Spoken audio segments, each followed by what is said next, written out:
सरस्वती नमस्तुभ्यं वरदे कामरूपिणी विद्यारंभं करिष्यामि सिद्धिर्भवतु मे सदा।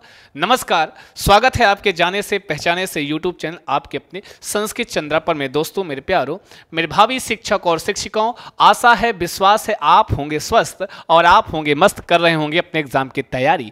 तो चलते हैं मेरे छात्रों, बिना देरी किए हुए आपको आज जैसे कि आपके मैसेजेस मिल रहे थे, आपके टेक्स्ट मैसेज कि भाई यूपी टेट जल्दी स्टार्ट कर दीजिए, जल्दी स्टार्ट कीजिए, है ना जी। हम भी रिप्लाई देते देते थक गए थे कि इसकी शुरुआत हम लोग आपके वसंत पंचमी और आपके शुभोत्सव के साथ करेंगे। तो पहली क्लास की शुरुआत वहीं से होगी।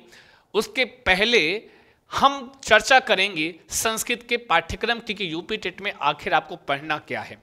किसी भी शुरुआत के पहले हमको ये जान लेना आवश्यक हो जाता है कि आखिर उसमें किस किन क्षेत्रों में हमको काम करना है। तो आशा है कि आप लोगों ने विश्वसनीयता जताई है हमारे ऊपर, आप सारे छात्रों ने विश्वसनीयता जताई है और सीटेट में हम लोगों ने मिलकर आपस में बहुत बड़े आपके सहयोग से हमको कार्य करने में बहुत सारा मोटिवेशन प्राप्त हुआ। आपके कमेंट्स, आपका दुलार, आपका प्यार जिस प्रकार से संस्कृत चंद्रा को प्राप्त हो रहा था, उसके हिसाब से हमको कार्य करने का बहुत ही मोटिवेशन मिला। साथ में प्रिय छात्रों, कुछ चीज़ें आपके लिए हैं।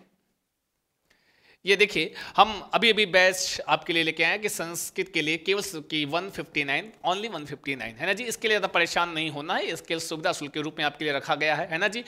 ऑल टेट, सुपर टेट, चाहे टेट आप टेट पूरा बैच लेते हैं तब भी इतना, सुपर टेट लेते हो तब भी इतना आपको पे करना होगा, ठीक है। अगर इसके बारे में कोई आपको इंक्वायरी लेनी हो, कोई जानकारी लेनी हो, तो प्रिय छात्र आप कॉल कर सकते हैं 7985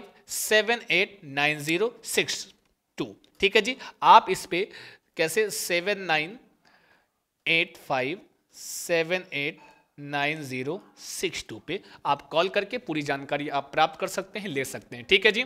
कोई क्वेरी हो बैच के विषय में या क्लास के विषय में, पूरी क्वेरी ले सकते हैं। और इसमें आपको मिलेगा क्या क्या, तो कहते हैं आपको पूरे लाइव क्लासेस मिलेंगी, हाँ, डेली टॉपिक वाइज एकदम PDF नोट्स प्राप्त होंगे, टॉपिक वाइज आपका प्रैक्टिस कराया जाएगा, साथ ही साथ एक टॉपिक खत्म उसका प्रैक्टिस, ठीक है जी।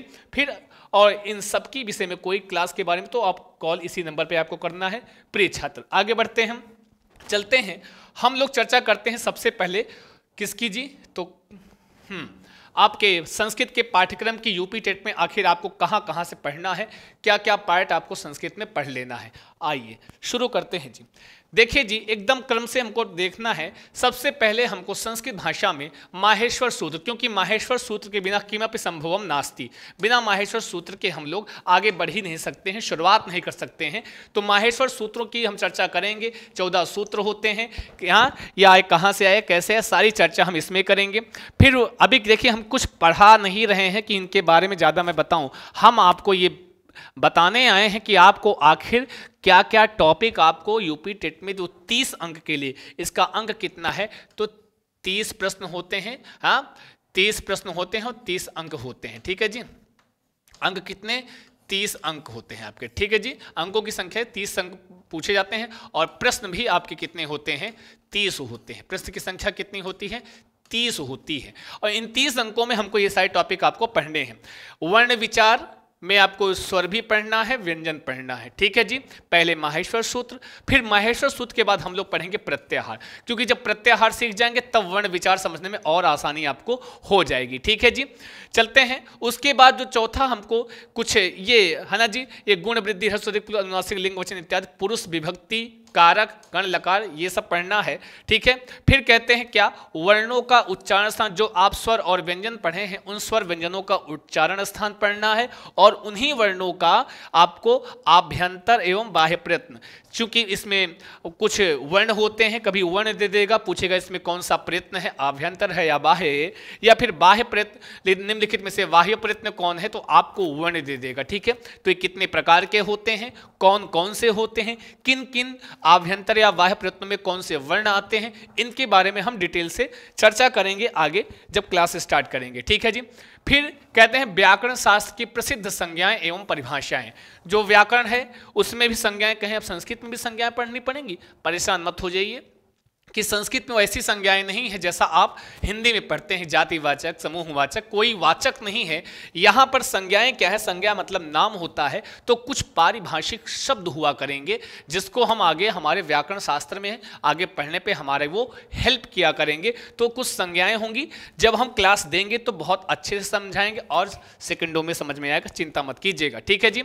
और क्या पढ़ना है, तो कहें संधि पढ़ना है। संधि में भी क्या क्या पढ़ना है, आपको स्वर पढ़ लेना है, व्यंजन पढ़ लेना है और विसर्ग संधि पढ़ना है। और इन संधियों में भी बहुत सारे भेदोपभेद हुआ करते हैं, चूंकि यूपी टेट का पेपर है तो इसमें आपको सब पढ़ना है ना जी। तो सब के बारे में हम चर्चा करेंगे, एकदम परेशान नहीं होना है। फिर कहते हैं समास। हाँ, तो समास के बारे में भी जितने कौन कौन विद्वान कितने समास जानते हैं संस्कृत भाषा में और कितने होते हैं, उनके उदाहरण क्या होते हैं, वो सारी चर्चा हम समास के अंतर्गत करेंगे, ठीक है। कारक प्रमुख सूत्र, कारक आपके यहाँ 6 कारक होते हैं, संस्कृत भाषा में, हिंदी में होता होगा तो संस्कृत में 6 कारक होते हैं। उन 6 कारकों में भी हम लोग उनके जो प्रमुख सूत्र है, लिखा है ना, सूत्र बहुत सारे हैं हर कारक में, लेकिन जो आपके एग्जाम की दृष्टि से उपयोगी होते हैं, प्रमुख सूत्रों की हम लोग चर्चा करेंगे, उसको पढ़ेंगे। प्रत्यय, जैसा कि सीटेट में भी आपको हमने बहुत अच्छे से पढ़ाया है, लेकिन वहां पर केवल आपको कृत प्रत्यय पढ़ाया है। कौन सा, कृत प्रत्यय। और इनमें हम लोग पढ़ेंगे तीनों, कौन कौन सा, कृत, तद्धित है और स्त्री प्रत्यय है। यहां हम तीनों की चर्चा करेंगे, ठीक है ना जी। फिर उपसर्ग एवं अव्यय। हाँ, तो यहां से भी 1 नंबर का प्रश्न पूछ ही लेता है कि भाई कोई शब्द देगा, इसमें कौन सा उपसर्ग लगा है, या कोई अव्यय निम्नलिखित में से अव्यय पद कौन सा है, ऐसा आपसे पूछ लेता है, ठीक है जी। तो चलिए आगे बढ़ते हैं, आगे चलते हैं। फिर कहते हैं और क्या क्या पढ़ना है। पर्यायवाची शब्द पूछ लेता है, माना विलोम शब्द पूछ लेता है, आपके चुटकियों का खेल है। इसके लिए अब कहेंगे सर संस्कृत में अलग होता है क्या, अरे भाई शुद्ध संस्कृत निष्ठ हो जाएगा, और क्या, हम पीडीएफ वगैरह सब आपको नोट्स में देंगे, टेंशन लेने की आवश्यकता नहीं है। वाच्य परिवर्तन, 1 नंबर यहां से पक्का है। हाँ, 1 नंबर आप लिख लो, 1 नंबर 100% 1 या 2 नंबर में रहता ही रहता है। और वाच्य परिवर्तन में एक होता है कर्तृवाच्य, कर्मवाच्य और भाववाच्य। इन तीनों वाच्यों को पढ़ना है, क्योंकि प्रश्न आपका जो बनता है, कभी कर्तृवाच्य को कर्मवाच्य में बदलने को बोलेगा, कभी कर्म को भाव में या भाव को कर्तृ में, ऐसे प्रश्न बनते हैं। तो इसके बारे में वहां हम डिटेल में चर्चा करेंगे। फिर शरीर के अंगों के नाम, घर परिवार परिवेश पशु पक्षी घरेलू उपयोग की वस्तुओं को संस्कृत नाम, उनका संस्कृत में क्या बोलते हैं, सब तो जानते हो ना, लेकिन उनको संस्कृत में क्या बोलते हैं। कोई चम्मच, घरेलू चम्मच को क्या बोलते हैं, या गिलास को क्या बोलते हैं, चस्का इत्यादि इत्यादि, ये सारी चीजें हम लोग जानेंगे इसमें, ठीक है जी। घरेलू वस्तुओं के नाम भी आते हैं। आगे बढ़ें, आगे चलते हैं। फिर क्या है, शब्द रूप। हाँ, कुछ शब्द रूप हम पढ़ाए हैं और देखिए इसमें एकदम क्रम से दे दिया गया है कि शब्द रूपों में भी आपको कहाँ कहाँ कौन कौन से शब्द रूप पढ़ने हैं, ज़्यादा टेंशन लेने की आवश्यकता नहीं है। तो अकारांत का शब्द पढ़ना है, जिसमें एक और सब में से एक एक तैयार करना है, एक एक तैयार कर लोगे उसी तरह सब चलेगा। जैसे अगर हमने अकारांत में राम तैयार कर लिया तो उसी तरह बालक चलेगा, छात्र चलेगा, कृष्ण चलेगा, राम चलेगा, शिक्षक चलेगा, सब एक जैसे चलेगा, जितने भी अकारांत पुल्लिंग होंगे। फिर कहते हैं इकारांत पुल्लिंग।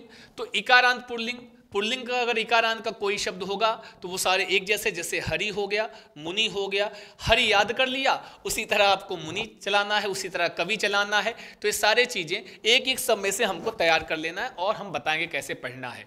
उकारांत पुल्लिंग, ये जो उकारांत पुल्लिंग शब्द है, अब इसमें से एक याद कर लिया आपने, गुरु, अब गुरु की तरह भानु चलेगा, भानु की तरह साधु चलेगा, इसी तरह जितने भी उकारांत के पद होंगे सारे के सारे बंधु इसी तरह चलेंगे। ये सब चीजें हम वहां पे और डिटेल में आपसे हम चर्चा करेंगे, टेंशन लेने की बिल्कुल आवश्यकता एकदम नहीं है। फिर ऋकारांत पुल्लिंग, जैसे पितृ, मातृ, जामातृ इत्यादि इत्यादि, इस पर चर्चा करेंगे। आकारांत, इसलिए सारे शब्द रूप है। आकारांत जैसे रमा, बालिका, लता, पढ़ाया भी है और अच्छे से बताएंगे और अच्छे से पढ़ाएंगे, ठीक है ना जी। क्योंकि ये इसमें ट्रिक कम करेगा, इसमें ज्यादा व्याकरण आपको समझना होगा। जहां ट्रिक काम आएगा वहां ट्रिक, और जहां व्याकरण वहां व्याकरण। टेंशन लेने की कोई आवश्यकता बिल्कुल नास्ती। तो ये सब शब्द रूप हैं। और भी हैं ईकारांत, आकारांत स्त्रीलिंग, ईकारांत से नदी, नदी याद कर लो, उसी तरह जननी, उसी तरह नगरी बताएंगे। ऋकारांत स्त्रीलिंग, मातृ, स्वस्थ, दुहित्र इत्यादि इत्यादि इत्यादि, सासू माँ। फिर अकारांत नपुंसक लिंग, जैसे फल हो गया, जल हो गया, ज्ञान हो गया, तो फल याद कर लोगे, उसी तरह ज्ञान चलेगा, उसी तरह जल चलेगा, ठीक है जी। ये सब। फिर सर्वनाम शब्द, ये थोड़ा सा आपके लिए IMP हो जाता है, ये ज्यादा मोस्ट इंपॉर्टेंट हो जाता है। सर्वनाम शब्द से पक्का क्वेश्चन आ ही जाता है ना। जो सर्वनाम शब्द आपको मैंने भेजा भी होगा टेलीग्राम पे, आपने देखा होगा, तद, सह, तौ, ते इत्यादि जो रूप चलता है, तद, एतद, यत, किम, सर्व, अस्मद, युष्मद, भवत, अदस इत्यादि इत्यादि बहुत सारे रूप होते हैं। तो हम बताएंगे कैसे तैयार करना है, एक स्ट्रेटजी हम लोग तैयार करेंगे, कैसे इस पर हमको चर्चा करनी होगी। आगे चलते हैं और देखते हैं क्या क्या पूछता है। बस हम अभी आज चर्चा पढ़ा नहीं रहा हूं, ये बताने आया हूं कि आपको एक इतने बड़े सिलेबस में क्या क्या पढ़ना है, ठीक है जी। और टिल एग्जाम तक आपको हमारे साथ बने रहना है। धातु रूप भी आती है, भू, गम, पठ, वस, अस, शक, प्रच्छ इत्यादि इत्यादि इत्यादि। इसमें भी ढूंढेंगे, कहीं से ट्रिक मिलेगी तो ट्रिक बताएंगे, कहीं से जुगाड़ मिलेगा जुगाड़ बताएंगे। टेंशन लेने की आवश्यकता बिल्कुल नहीं है छात्रों। फिर संस्कृत की संख्याएं आती हैं। अब इसको लोग रटते हैं, रटना नहीं है, इसमें भी हम जुगाड़ टेक्निकल ढंग से पढ़ेंगे। तो पक्का रटना नहीं, रटोगे तो भूल जाओगे। 1 से 100 तक की संख्याएं चुटकियों में याद करा दिए तब बताना छात्र, ठीक है जी। बस साथ रहिएगा। कवियों एवं लेखकों की रचनाएं, जो कवि हैं, प्रसिद्ध साहित्यिक ग्रंथ हैं, दर्शन ग्रंथ हैं, काव्य ग्रंथ हैं, उन सब के प्रसिद्ध ग्रंथों के जो लेखक हैं, जो रचनाएं और उनकी जो रचनाएं हैं, उनके बारे में हम चर्चा करेंगे। एक पीडीएफ भी देंगे और यहाँ पर बाकायदे हम पढ़ेंगे भी, ठीक है जी। केवल पीडीएफ से काम नहीं चलाएंगे। संस्कृत की सूक्तियाँ, संस्कृत सूक्तियाँ जो भी हैं, साहित्यिक ग्रंथ हमारे हुआ करते हैं, मेघदूतम हुआ, रघुवंश महाकाव्यम हुआ, नैषधीय चरितम हुआ, अभिज्ञान शाकुंतलम हुआ, ठीक है जी, विक्रमोर्वशीयम हुआ। ये जितने भी संस्कृत के ग्रंथ हैं उसमें जो महत्वपूर्ण सूक्तियां हैं, उन सूक्तियों के बारे में हम चर्चा करेंगे, ठीक है जी। तो उसको भी हम यहाँ चर्चा करेंगे, बताएंगे, पढ़ाएंगे, ठीक है। अपठित अनुच्छेद, हाँ अपठित, बिल्कुल अपठित अनुच्छेद, टेंशन मत लेना, सीटेट की तरह इसमें इतना कठिन भी नहीं देता है। अपठित अनुच्छेद, आप अगर सीटेट हमारे साथ आपने पढ़ा है, वहाँ पे सीखा है, तो ये भी एकदम चुटकियों में कर जाओगे, एकदम टेंशन लेने की आवश्यकता नहीं, ज़्यादा कठिन इसमें अपठित अनुच्छेद नहीं पूछता है मेरे छात्रों। तो ये रहा आपका, ठीक है जी। और प्रिय छात्र, कुछ नहीं करना है ना जी, आपको कुछ नहीं करना है। अगर आपको ध्यान दीजिएगा जी, अगर आपको क्या करना है, 7-9 है ना जी, जितने भी विद्यार्थी हैं, ठीक है, क्या करना है, उनको कुछ नहीं करना है, केवल एक काम करना है मेरे प्रिय छात्रों, आपको कॉल कर लेना है। किस पे? अभी देखो नंबर मैंने आपके लिए लेके आया है, एकदम याद नहीं है, 7985 है, 7985 और 7890 7890, ठीक है जी। 62, देखो भैया 12 तो नहीं हो गया, दर्जन में हो गया, 2 2 4 2 4 2 8 2 7, बिल्कुल आप इस पे कॉल कर सकते हैं, ठीक है जी, आप इस पे कॉल कर सकते हैं। और ये तो रहा केवल संस्कृत का। अगर आपको लेना हो संपूर्ण कोर्स, अगर आपको पूरा कोर्स पढ़ना है, तो जब आप इस पे कॉल करेंगे तो जो भी कॉलर आपका फोन उठाता है, आप उससे बताइएगा कि हमको पूरा कोर्स लेना है, उसका भी हम जुगाड़ बताएंगे। आपको एग्जाम कोच का ऐप डाउनलोड करना है। क्या? एग्जाम कोच का ऐप डाउनलोड करना है, ठीक है जी, एग्जाम कोच पर, ठीक है जी। इसकी भी इंक्वायरी आपको यही प्राप्त हो जाएगी, टेंशन लेने की आवश्यकता नहीं है। जिनको पूरा कोर्स हमारे साथ पढ़ना हो, चंद्रा सर के साथ पढ़ना हो, हमारे अकॉर्डिंग पढ़ना हो, क्योंकि हम छात्रों के हित में कार्य हमेशा किए हैं और करते रहेंगे, उसके लिए टेंशन लेने की आवश्यकता नहीं है, ठीक है जी। ये जो 159 आपके लिए लिखा गया है, ये केवल आप पढ़ें, आप जब कुछ दिए हो तो आप अच्छे से पढ़ोगे, इसलिए ये काम किया गया है। बाकी अगर नहीं भी दोगे ना भैया, तो हम आपको पढ़ाएंगे, उसकी टेंशन नहीं है। ये केवल सुविधा शुल्क के रूप में है प्रिय छात्रों। मैंने सीटेट पूरा ऐसे ही पढ़ाया है, पूरे नोट्स मैंने दिए हैं, उसमें कोई दिक्कत नहीं है ना जी। मैं इससे पीछे नहीं हटता हूं। लेकिन अगर आपको पूरा कोर्स लेना है तो एग्जाम कोच, आप एग्जाम कोच के लिए भी आप बताएंगे, पूरा कोर्स वहां पर प्राप्त होगा एकदम। और उसके लिए मैं अपना एक कोड मैं बिल्कुल आपको दे दूंगा। अगर आप उस कोड का यूज करके लेंगे तो आपको उसमें लेस भी होगा, मतलब आपका जो भी लोग चार्ज रखेंगे उससे आपको कम में प्राप्त होगा, अगर आप हमारा कोड यूज करके उनसे मांगोगे कोर्स तब, ठीक है जी। एकदम टेंशन लेने की आवश्यकता नहीं है। पूरा यूपी टेट, क्योंकि 1/4 का भी ऐसे चर्चा के कोई ऑफिशियल उसकी न्यूज नहीं है, उसके लिए नहीं परेशान होना है, लेकिन लग जाना है अभी से, देरी नहीं करना है ना जी। 30 नंबर का आता है संस्कृत, ये सीटेट से भी लेंदी है, क्योंकि इसमें व्याकरण का पोर्शन ज़्यादा है ना जी। इसमें आपका ग्रामर का पोर्शन ज़्यादा है। तो प्रिय छात्र, बिल्कुल भी आपको परेशान नहीं होना है और लगातार आपको है ना जी। आप इस नंबर पर आपके सामने रखा हुआ, आप इस पर कॉल कर सकते हैं, जान सकते हैं, समझ सकते हैं। ठीक है जी, बस आज के लिए इतना ही, लेते हैं आपसे विदा। नमस्कार, शुभम भूयात सर्वदा, स्वस्थ रहें, मस्त रहें, व्यस्त रहें और करते रहें अपने एग्जाम की तैयारी। जय हिंद, नमस्कार, धन्यवाद।